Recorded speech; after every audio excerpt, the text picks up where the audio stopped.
Sa number 3, typhoid fever cases sa Negros Occidental nagdangat na sa masobra 600 kag 6 ang napatay. Samtang cholera cases nagdangat naman sa 20.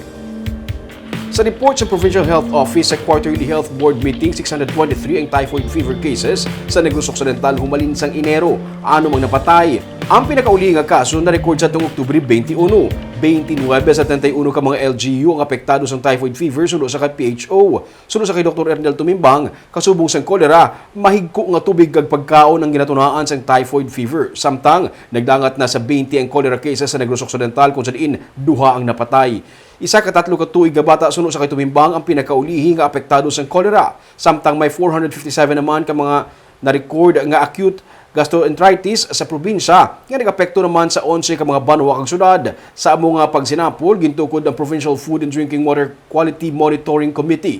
Ini magabulig sa mga LGU sa pagpatukod man sa kaugalingon sini nga mga monitoring committees. Sa 31 ka mga banwa kag syudad, 11 lamang ang may mga natukod nga monitoring committee. I was surprised with the report today that as early as January this year there was already a typhoid case.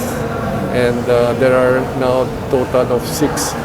And it's the same, and the cause of typhoid is the same as cholera. So, well, obviously, we have to be concerned also of the typhoid cases. We push to the creation not only of water monitoring, but food and waterborne monitoring, quality monitoring system. So that means it covers ang atong mga food and water.